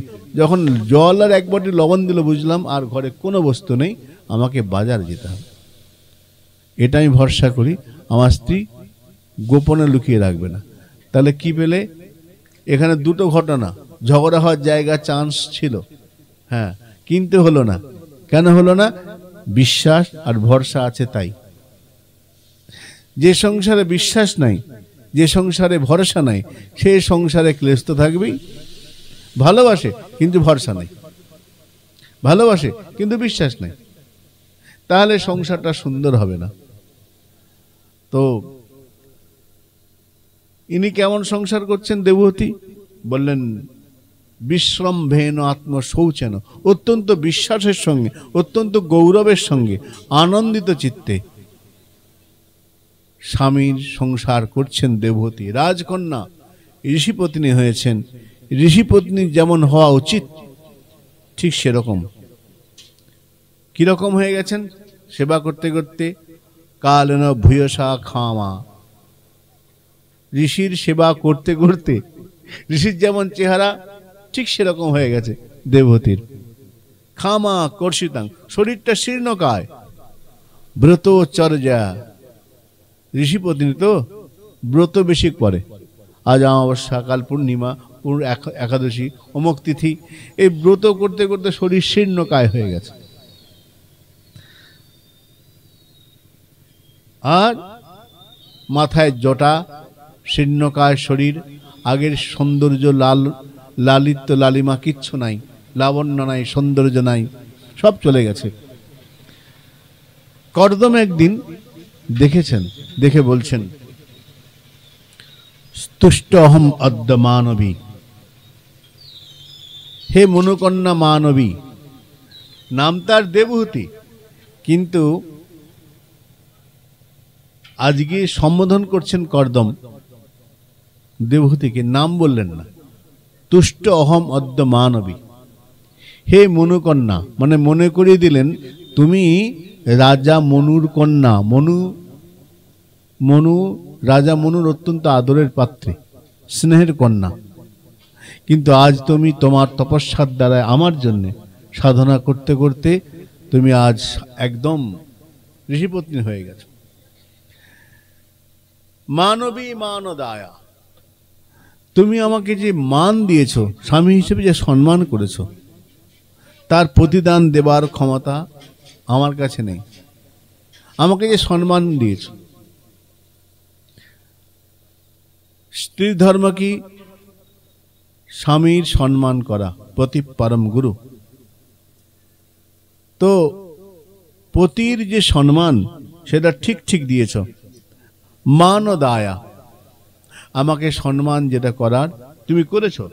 শুশ্রূষয়া পরময়া, আমার যে সেবা করেছো, যে শুশ্রূষা করেছো, সেটা এই নয় যে তুমি স্ত্রী তাই করতে হবে তাই করেছো, ডিউটি হিসেবে করনি, ভক্তি সহকারে করেছো। তোমার সেবার মধ্যে ভক্তি ছিল, কর্তব্য নয়। কর্তব্য এক জিনিস, ভক্তি এক জিনিস। তুমি কর্তব্য মনে করে করনি, তোমার সেবার মধ্যে ভক্তি ছিল। পরয়া ভক্তা, তুমি আমার সেবা করতে করতে, সংসারের কথা ভাবতে ভাবতে, দেহি নাম অতীব সহিত সদেহ।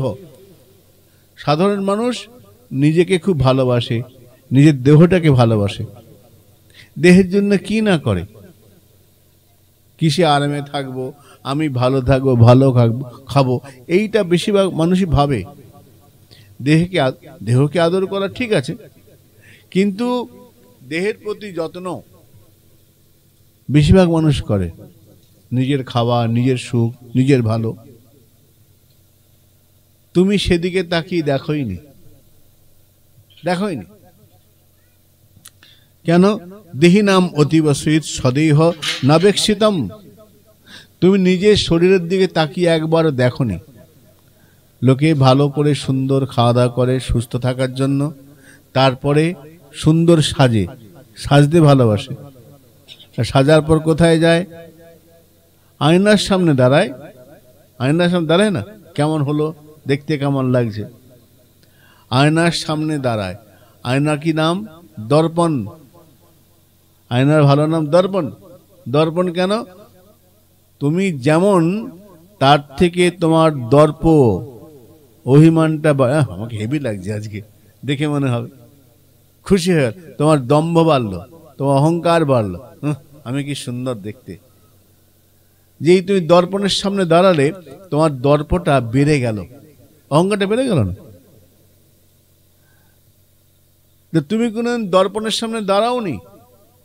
কর্দম বলছেন, হে দেবী, তুমি আমার সেবা করতে করতে নিজের দিকে তাকাওনি, নিজেকে কোনদিন নবেক্ষিতম তাকিয়ে দেখোনি। তাই আমি তোমার প্রতি অত্যন্ত তুষ্ট, তোমার প্রতি অত্যন্ত তুষ্ট হয়েছি। বলো তোমার জন্য কি করতে পারি। এতদিন পরে ঋষি তাকিয়েছেন কর্দম স্ত্রীর দিকে। বলো তোমার কি চাই? এতদিন জিজ্ঞাসা করেননি বলো কি চাই, আজ বলছেন বলো তুমি কি চাও। তুষ্ট অহম অদ্য। তো ঋষি তখন দেবহূতি বলছেন,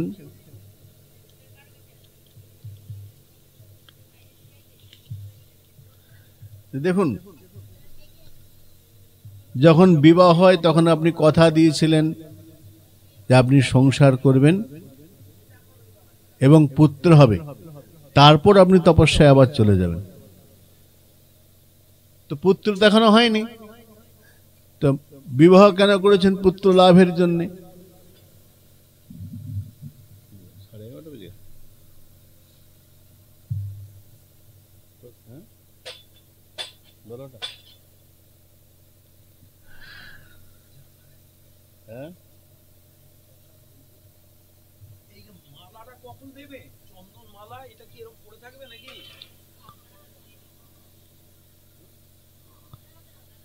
গোবিন্দ, তুমি চল, তুমি এসো, তুমি এসো, তুমি গৃহকর্তা, তুমি এসো, চলে এসো, এসো বলে বলে। তো দেবহূতি বলছেন, ওয়াদ গরিয়সী গুণ প্রসবসতী নাম। আপনি আমাকে এনেছেন পুত্র লাভের জন্য, সেই ইচ্ছা পূর্ণ করুন।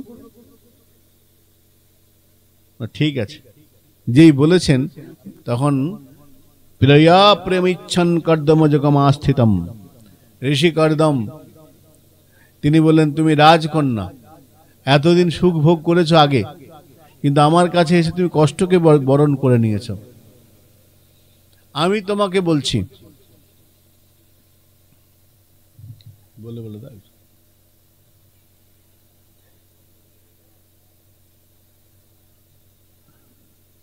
ঠিক আছে, অল্প বললাম, দেখি বলে যাই দাও।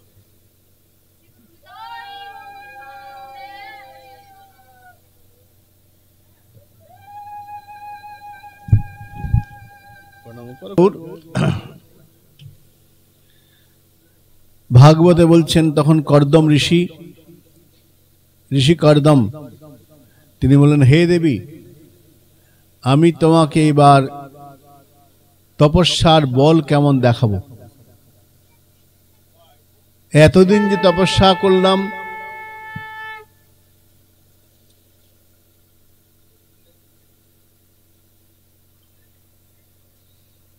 কুটিরে ছিলে, এবার তোমাকে রাজভবনে রাখবো। এর ইচ্ছার সঙ্গে সঙ্গে বিরাট একটা সুন্দর রাজপ্রাসাদের থেকে অতি সুন্দর বাড়ি তৈরি হলো, ভবন, রাজভবন। একটা বিমান চলে এলো, সর্বকামদুঘং দিব্যম বিমানম কামগম। আমাদের শেখানো হয়েছে, যে আমাদের পড়ানো হয়েছে যে ভারত পৃথিবীতে প্রথম উড়োজাহাজ, এরোপ্লেন, বিমান, এরোপ্লেন মানে বিমান তো কে না, রাইট ব্রাদার্স, বিদেশের দুই ইংল্যান্ডের লোক, রাইট ব্রাদার্স, তারা বানিয়েছে। হ্যাঁ, 1903 সালে 17 ডিসেম্বর বিমান তৈরি হয়েছে। না, আমরা পড়েছি রাইট ব্রাদার্স বিমান তৈরি করেছে।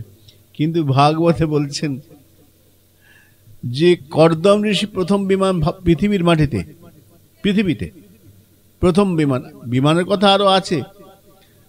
প্রথম ভাগবতে বলছেন ঋষি কর্দম বিমান তৈরি করলেন। কি রকম? বিমানং কামগম, সে বিমানটার নাম কামগ বিমান। এমনি যে বিমান আমরা দেখি, এরোপ্লেন বিমান, উড়োজাহাজ, সেগুলো যন্ত্র চালিত, হ্যাঁ, যন্ত্র মেশিনে চলে। কিন্তু কর্দম ঋষি যে বিমানটা বানিয়েছেন মন্ত্র চালিত। কামগম, তিনি যেখানে মনে করেন এখানে যেতে হবে বলে দিলেন, শব্দটা বেরোলো, বিমান সেখানে চলতে আরম্ভ করলো। কামগম বিমানম, ঋষি মনে যেটা মনে করবেন কর্দম, বিমান সেখানে পৌঁছে দেবে। হ্যাঁ, অটো পাইলট। কামগম, ঋষি ভাববেন সেখানে পৌঁছে দেবে, এমন এমন বিমান, কামগম বিমানম। সেখানে কি আছে? সর্বকাম দিগং দিব্যম, খুব সুন্দর বিমান, ভাষায় বর্ণনা করা যাবে না। বিমানটা এসে দাঁড়ালো দেবহূতির সামনে। দেবহূতি আরে অবাক, আমার স্বামীর এত ক্ষমতা! আমি তো ভাবছিলাম পর্ণকুটিরে থাকে। ক্ষমতা বিরাট, বিরাট রাজভবন বানিয়ে দিয়েছেন। বিমান দেখে দেবহূতি একবার বিমানের দিকে তাকাচ্ছেন, নিজের দিকে তাকাচ্ছেন। আমাদের শীর্ণকায় শরীর, এই বিমানে আমাকে ঠিক মানাবে না। বিমান যা সুন্দর। যেই কর্দম দেখেছেন যে দেবহূতি বিমানের দিকে তাকিয়ে একবার নিজের দিকে তাকাচ্ছেন, মানে মনে হচ্ছে মানানসই হবে না, সঙ্গে সঙ্গে 100 জন দেবকন্যা বিমান থেকে নেমে এলো। বাংলায় আমাদের এয়ার হোস্টেস নাকি এয়ার হোস্টেস আছে না, নেমে এলো তারা। এসে নিয়ে গিয়ে কর্দম নিয়ে গেলেন দেবহূতিকে। দেবহূতিকে নিয়ে গিয়ে বিন্দু সরোবরে স্নান করালেন। স্নান করে সুন্দর করে সাজিয়ে যখন নিয়ে আসা হলো, আবার পুনরায় রাজকন্যার মতো হয়ে গেছেন। সেইটা কেমন ছিল সেই বিমানটা? সর্বকাল সুখাবহম, সর্বকাল সুখাবহম। যখন যে কাল হোক না কেন সেই বিমানটা সবসময় সুখ দেবে। যেমন আমরা এখন প্লেনে দেখি ঠান্ডা গরম সব রকম ব্যবস্থা আছে, এখানেও ঠিক তাই।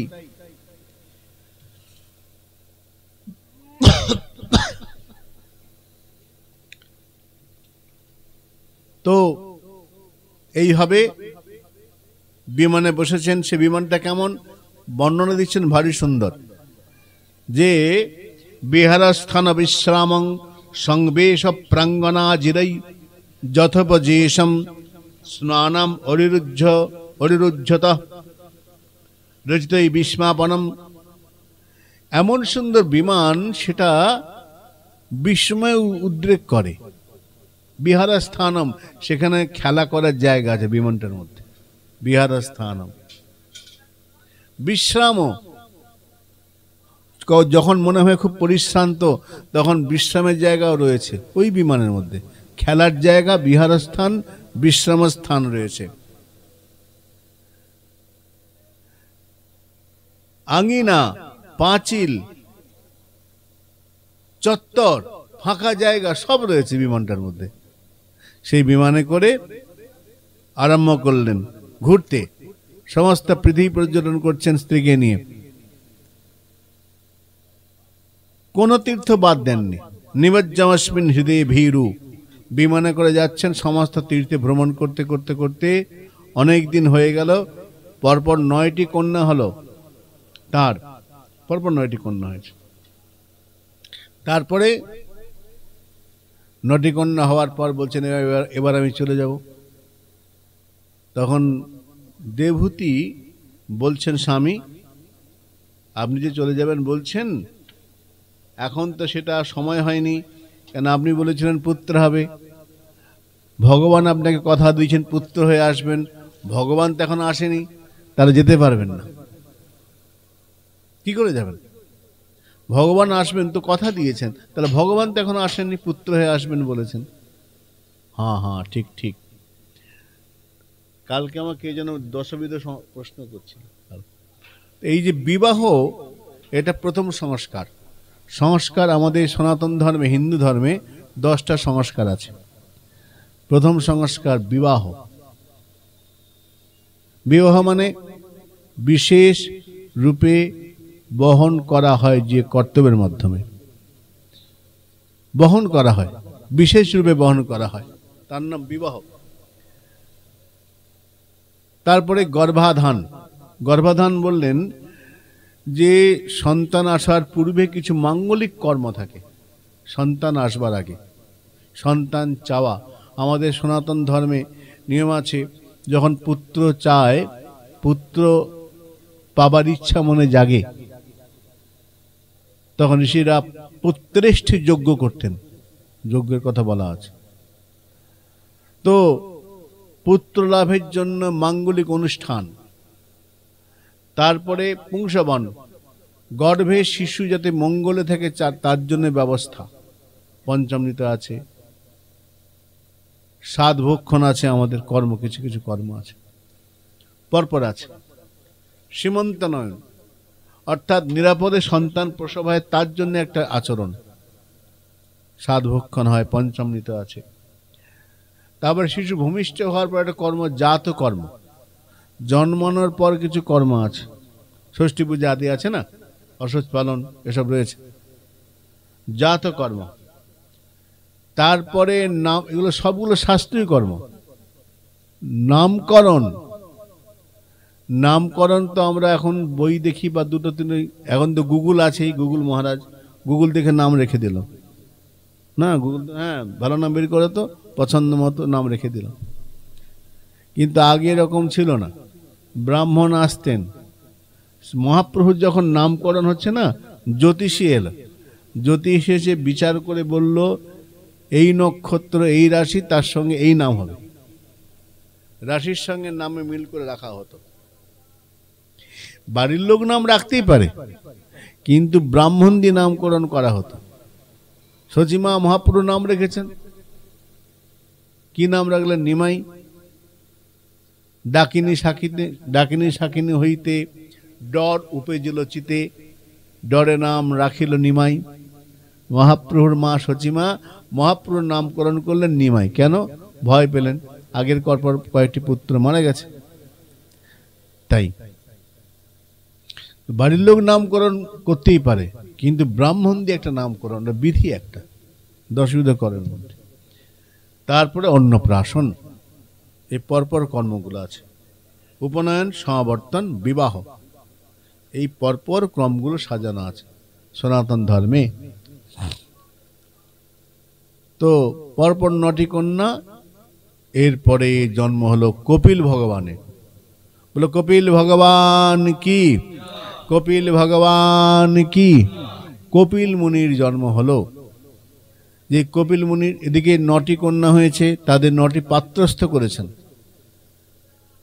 9টি ঋষিকে বিবাহ দান করেছেন কর্দম, 9টি ঋষিকে, প্রত্যেকে বড় বড় ঋষি, সপ্তর্ষি আর 2 জন দান করেছেন, কন্যা দান করেছেন। পুত্র হয়েছে, কিরকম পুত্র? ভগবান পুত্র হয়ে এসেছেন, অংশেন কলয়া, ভগবত অবতার কপিল মুনি। সাংখ্যযোগ প্রতিষ্ঠা করেছেন যিনি পরবর্তীকালে। তো তখন এইবার যখন পুত্র হলো, এইবার কর্দম বলছেন আমি এখন চলে যাব, কেননা আমার কথা ছিল তোমার সঙ্গে, কন্যা হবে পুত্র হবে, তখন আমি চলে যাব। কর্দম ঋষি সংসার ছেড়ে চলে গেলেন। এখানে বিচার্য বিষয়, কর্দম কখন যাচ্ছেন? যখন তার সংসারটা বেশ সুন্দর অবস্থায় আছে, অনুকূল পরিবেশ, 9টা বড় বড় ঋষি সপ্তর্ষি, তারা জামাই যার ঘরে ভগবান পুত্র হয়ে এসেছে, তার সংসার ছাড়ার প্রয়োজন আছে? মানুষ কখন সংসার ছেড়ে যায়? যখন সংসার অশান্তি, ভালো লাগছে না, খিটিমিটি, চলো সাধু হয়ে যায়, সংসার ছেড়ে চলে গেল। কেন? সংসারে পড়ছে না, সংসারে পড়ছে না, সাধু হয়ে গেল। তা নয়, মানুষ কখন সংসার ছেড়ে যায়? যখন প্রতিকূল অবস্থা, তখন সংসার ছেড়ে চলে যায়। ঋষি কর্দম সংসার ছেড়ে কখন যাচ্ছেন? যখন তার সংসারটা সম্পূর্ণ অনুকূল, 9টা ভালো ভালো জামাই, প্রত্যেকের ঋষি। ভগবান স্বয়ং পুত্র হয়ে যার ঘরে এসেছেন, তার ঘর ছাড়ার প্রয়োজন আছে কি? কোনো প্রয়োজন নেই। কিন্তু গেছেন, ভজনের আকর্ষণ এমন, বৈরাগ্যের আকর্ষণ এমন, চলে গেছেন। অর্থাৎ গৃহত্যাগ কখন করছেন? যখন পরিবেশটা অনুকূল, প্রতিকূল অবস্থায় নয়। প্রতিকূল অবস্থায় চলে যাওয়ার তো কাপুরুষতার লক্ষণ। অনুকূল অবস্থায় যাচ্ছেন। অনুকূল অবস্থায় কিছু করার নাম ত্যাগ। ত্যাগ, বৈরাগ্য। কর্দম মুনি বৈরাগ্য প্রধান, ত্যাগের জীবন তার। তিনি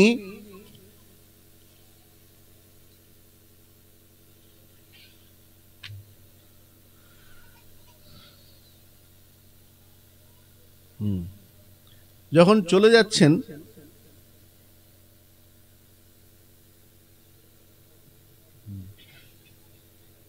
তখন ঋষি খুব সুন্দর দেবহূতি বলছেন, সর্বম তদ ভগবত মাহাত্ম্যম প্রতিশ্রুতম। হে স্বামী, কর্দমকে দেবহূতি উত্তর দিচ্ছেন,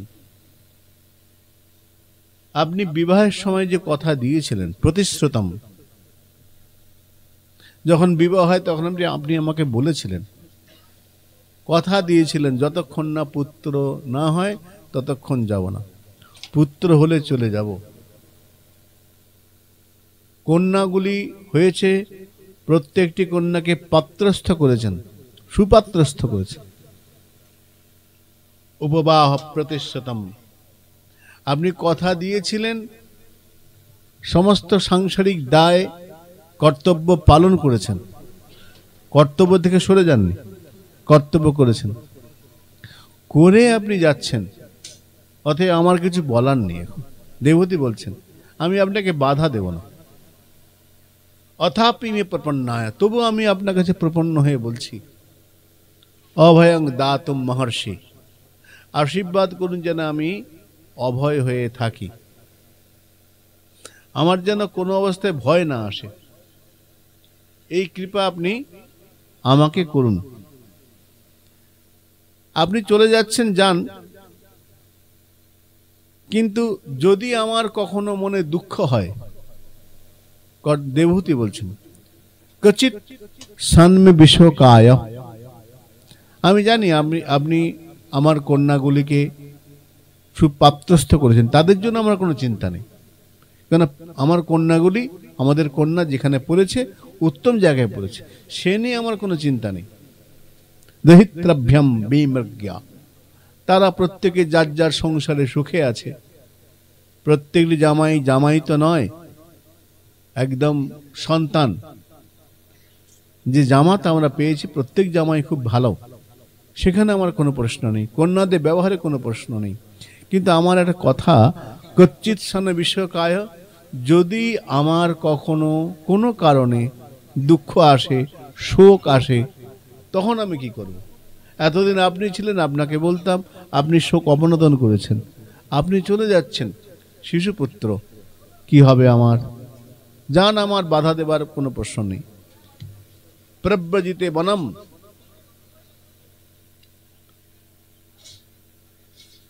তো আপনি কৃপা করে বলুন।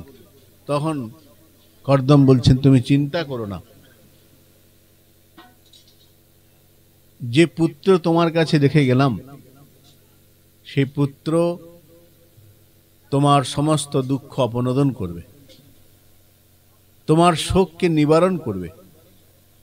অতএব তুমি একদম চিন্তা করো না, পুত্র তোমার অবলম্বন, আমি তোমাকে পুত্র দিয়ে গেলাম। মা খিদ রাজপুত্রীম, হে রাজপুত্রী, এবার রাজপুত্রী বলে সম্বোধন করছে। মা খিদ রাজপুত্রীম আত্মানাং প্রতিনিন্দিতে, তোমাকে বলি শোনো হে রাজকন্যা, তোমাকে দুঃখ করা তোমার সাজে না।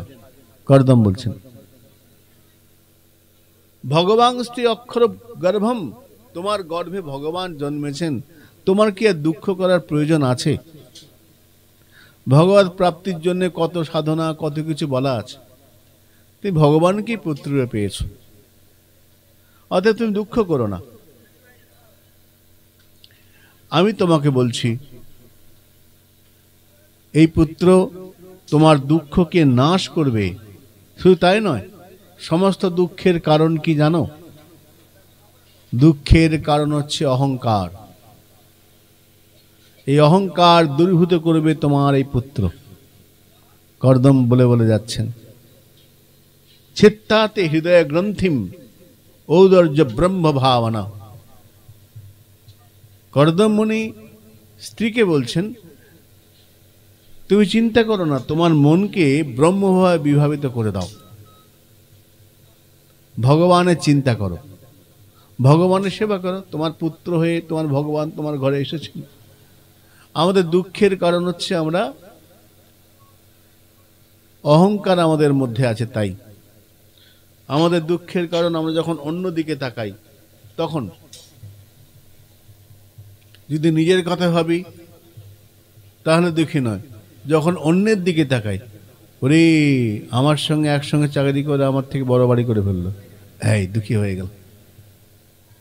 যখন অন্যদিকে তাকাচ্ছি তখন দুঃখী হচ্ছি। যদি অন্যদিকে না তাকাই, অন্যদিকে তাকালেই আমার অহংকারে ধাক্কা লাগে, আমি পারলাম না, আমিও করে দেখব, এই লেগে শুরু হলো। তাহলে এই অহংকার হচ্ছে আমাদের দুঃখের কারণ। চাণক্য শ্লোকে বলছেন, অতি দর্পে হত লঙ্কা, অতিমান চ কৌরবা, অতি দানে বলির্বদ্ধ, সর্বম অত্যন্ত গর্হিতম। কেন বলে সর্বম অত্যন্ত গর্হিতম? যখনই বেশি হয়ে যাবে অহংকার, অভিমান যখন বেশি হবে, তখনই আমাদের পতন হবে। শাস্ত্র বলছেন, অতি মান চ কৌরবা। দুর্যোধনের অত্যন্ত মান পাওয়ার ইচ্ছা ছিল, সম্মান পাওয়ার বাসনা ছিল। সম্মান কি? আমার অহংকার তৃপ্তি হয়। সম্মান অহংকারকে তৃপ্ত করে। তো মান পাবার ইচ্ছা, ওটাও বন্ধনের কারণ।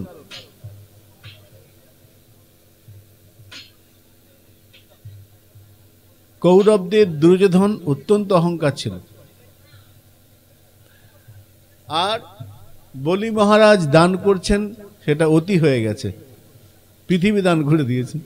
বিপদে বলেছেন, অতি দানে বলির বদ্ধ, সর্বম অত্যন্ত গর্হিতম। অতএব অতিটা ভালো নয়, অহংকার থেকে দূরে থাকতে হবে। অহংকারটা কিরকম বললেন? মদ্যপানের মতো। মদ পান করলে, মদ পেলে, মদ খেলে যেমন বুদ্ধিভ্রষ্ট হয়ে যায়, হিতাহিত জ্ঞান শূন্য হয়ে যায়, সেরকম অহংকারও হিতাহিত জ্ঞান শূন্য করে দেয়। অতএব অহংকারটা গ্রন্থি,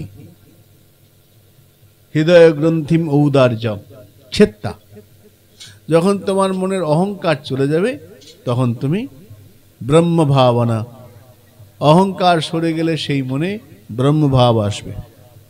বিজয়কৃষ্ণ গোস্বামী বলছেন যে ভক্তি মহারানী কার কার হৃদয়ে যান? ভক্তি যাবেন হৃদয়ে।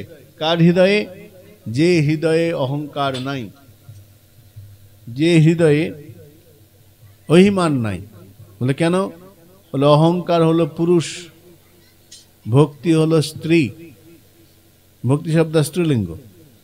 স্ত্রী, যেখানে পুরুষ থাকে সেখানে স্ত্রী যেতে সংকুচিত হয়।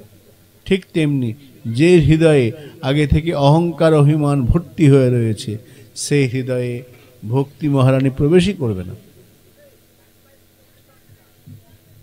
অহংকারকে সুরাপান বলেছেন। তো কর্দম বলছেন, ঋষির বাচা, তুমি মন থেকে অহংকারকে দূরীভূত করে দাও হে দেবী। কি করে হবে? বললেই কি চলে যাবে অহংকার? অহংকার তো সহজে যাবে না। যাবে ধৃতব্রতাসি ভদ্রং তে শোনো হে প্রিয়, তুমি এক কাজ করো, তুমি ব্রত আরম্ভ করো, ধৃতব্রতাসী।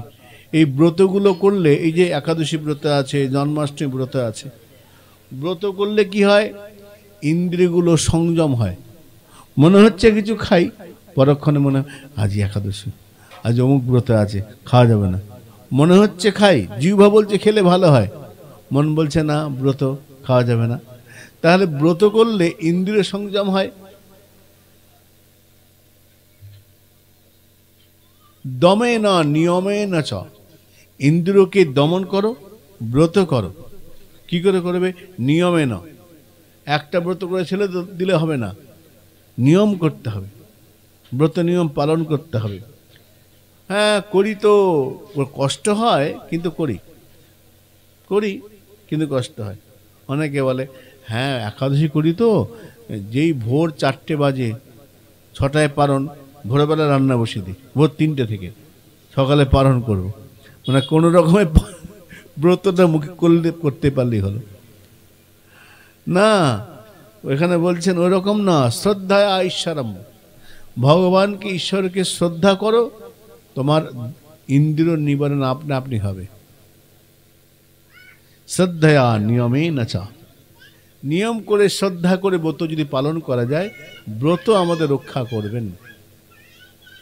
অহংকার দূরীভূত হবে, অভিমান চলে যাবে।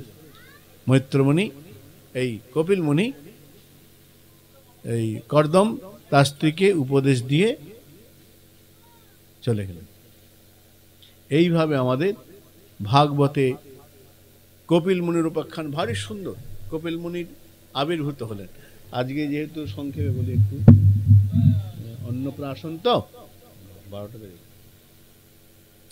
অন্নপ্রাশন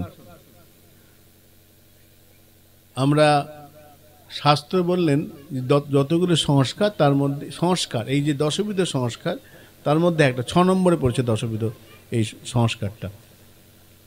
হ্যাঁ 6 নম্বর অন্নপ্রাশন। সংস্কার মানে কি? দশবিধ সংস্কার, সংস্কার হচ্ছে যদি কোনো ভুল ত্রুটি থাকে সেইটাকে সংস্কার করে, নতুন করে আবার পুনরুজ্জীবিত করা সংস্কার। শুভ কর্ম করার জন্য যে আচরণ, মঙ্গলের জন্য যে আচরণ, অমঙ্গল দূরীভূত করে দিয়ে মঙ্গল হবে, মঙ্গলের জন্য যে আচরণ, শুভ কর্ম, তার নাম সংস্কার। তার এতগুলো ভাগ আছে সনাতন ধর্মে।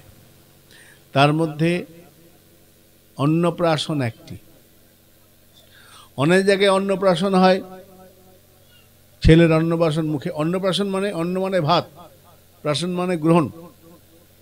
অন্নপ্রাশন মানে সন্তান প্রথম মুখে ভাত খাবে, অন্ন গ্রহণ করে প্রথম দিন। আমাদের সনাতন ধর্মের নিয়ম, ঈশ্বরের প্রসাদ দিয়ে শুরু করলে ভালো হয়, কিন্তু আমরা করি কি, ছেলের অন্নপ্রাশন 4 ঠ্যাং 2 ঠ্যাং পাখানোওয়ালা সব অর্ডার দিয়ে দিই। তা কি হলো, ছেলের অন্নপ্রাশন হচ্ছে, অনেকগুলো অবলা প্রাণীকে নিয়ে আসা হলো, কাটা হলো ঘ্যাঁচ ঘ্যাঁচ করে, কেটে খুব আনন্দ হচ্ছে। আচ্ছা বলো, যাকে নিয়ে আসা হলো, কাটা হলো, সে তো কারো সন্তান, সন্তান না? তার চোখে জল পড়বে না? সেই জলটা কি আমার মঙ্গল করবে? না। সন্তানের যদি মঙ্গল চাই, রক্ত দিয়ে সন্তানের মঙ্গল কামনা হবে না। রক্তপাত ঘটিয়ে প্রাণীগুলোকে মেরে, কতগুলো আমার সন্তানের মুখে ভাত করতে গিয়ে কতগুলো প্রাণীকে মারলাম, মঙ্গল হবে? না না না। অন্নপ্রাশন মানে ভগবানকে নিবেদন করো, বাড়িতে সাধুর চরণধুলি পড়বে, সাধুর চরণধুলি গৃহেতে পড়লে গৃহের কল্যাণ হয়। যখন সাধুরা আসবে, বিগ্রহ আসবে, নাম হবে, নামের শব্দে 10 দিক পরিপ্লুত হবে, শব্দ ব্রহ্ম, বিগ্রহের অর্চন, সেই প্রসাদ যখন সন্তান গ্রহণ করবে, সেইটা ঠিক ঠিক অন্নপ্রাশন। যেমন আমরা ঠাকুর নরোত্তম দাস ঠাকুরের জীবনীতে পাই। ঠাকুর নরোত্তম রাজা কৃষ্ণানন্দের পুত্র, রাজপুত্র, অনেক দিন পর সন্তান হয়েছে। নরোত্তম বিলাস গ্রন্থে, প্রেম বিলাস গ্রন্থে ঠাকুর নরোত্তমের জীবনে ভারী সুন্দর বর্ণনা আছে। রাজার সন্তান হয়েছে, রাজ্যবাসী খুব খুশি, প্রজারা আনন্দ করছে। রাজা সমস্ত প্রজাদের নিমন্ত্রণ করেছেন, আমার ছেলের অন্নপ্রাশন, সকলে এসো। গ্রামে চুলা বন্ধ, মানে চুলা মানে উনুন। আমার ছেলের অন্নপ্রাশন, গ্রামে কোনো রান্নাই হবে না, সব এখানে হবে। পুরো গ্রাম নিমন্ত্রণ, সবাই এসেছে। রাজপুত্র নরোত্তমের অন্নপ্রাশন হবে, ব্রাহ্মণগণ মন্ত্র বলছেন। গোষ্ঠী জাতকর্ম করেছে, নামকরণ হয়ে গেছে। সন্তানের মুখে অন্ন তুলে দেয়া হলো। যতবার অন্ন মেখে মুখে দেয়, শিশু বারবার মুখ ফিরিয়ে নেয়, যতবার দেয় মুখ ফিরিয়ে নেয়, যতবার দেয় মুখ ফিরিয়ে নেয়। কি হলো, বাচ্চা বারবার মুখ ফিরিয়ে নিচ্ছে কেন? জ্যোতিষী বিচার করে বললেন একটা সমস্যা হয়েছে। কি? এ এক এমন শিশু, এ ভগবানের প্রসাদ না হলে মুখে গ্রহণ, যত ভালো দ্রব্যই দাও আগে ভগবানকে নিবেদন করো। তাই তো, তাই তো। তাড়াতাড়ি করে ভোগ লাগিয়ে ঠাকুরকে ভোগ লাগানো হলো, ভগবানের গোবিন্দের প্রসাদ এনে দেয়া হলো। যখন এইবার প্রসাদ শিশু নরোত্তমের মুখে দিয়েছেন, প্রথম একবার দিতেই প্রসাদ গ্রহণ করেছেন। জ্যোতিষীরা বলল, এই পুত্র বড় হয়ে অত্যন্ত বিদ্বান হবে, বৈষ্ণব ধর্মের ধারক বাহক হবে। নরোত্তম দাস ঠাকুর জীবনীতে তিনি কিন্তু প্রথম জন্মের পর অন্নপ্রাশন, প্রথম যে অন্ন গ্রহণ করেছিলেন সেটা অন্ন নয়, ভগবানের প্রসাদ। প্রসাদের মাধ্যমে অন্ন গ্রহণ করেছিলেন, প্রসাদ দিয়ে অন্নপ্রাশন হয়েছিল, নরোত্তম দাস ঠাকুর জীবনীতে আছে। অর্থাৎ সন্তানের যে অন্নপ্রাশন যদি ভগবত প্রসাদ দিয়ে হয়, তাহলে কি হবে? শাস্ত্র বললেন, প্রসাদে সর্বদুঃখানাম। প্রসাদ যদি গ্রহণ করো, তোমার যত রকম দুঃখ আছে দুঃখ চলে যাবে। তো সন্তানের যদি মঙ্গল চাই আমরা, সন্তানের কল্যাণ চাই আমরা, তাহলে অতি অবশ্যই সাধুকে এনে ভগবত প্রসাদের মাধ্যমে অন্নপ্রাশন করা উত্তম বস্তু। গোবিন্দবাবু এখানে সেই ব্যবস্থা করেছেন। বাড়িতে ঠাকুর সাধুর আগমন হয়েছে, সকলের আশীর্বাদে, সকলের মঙ্গল কামনায় এদের সন্তানের মঙ্গল হোক, এই প্রার্থনা আজকের দিনে। উপহার উপঢৌকন দেওয়া যেতেই পারে, কিন্তু আশীর্বাদ যেন সকলে পায়, সকলে দেয়। এই আশীর্বাদ, এই মঙ্গল, সন্তান যেন সুন্দর মানুষ হয়ে ওঠে, এই মঙ্গল কামনায় অন্নপ্রাশনের তিথি। আজ আর নয়, প্রায় 12টা বেজে গেছে। আমরা এখানে বিশ্রাম রাখি। শ্রী গুরু প্রেমানন্দ নিতাই গৌর হরি হরি বল। হরে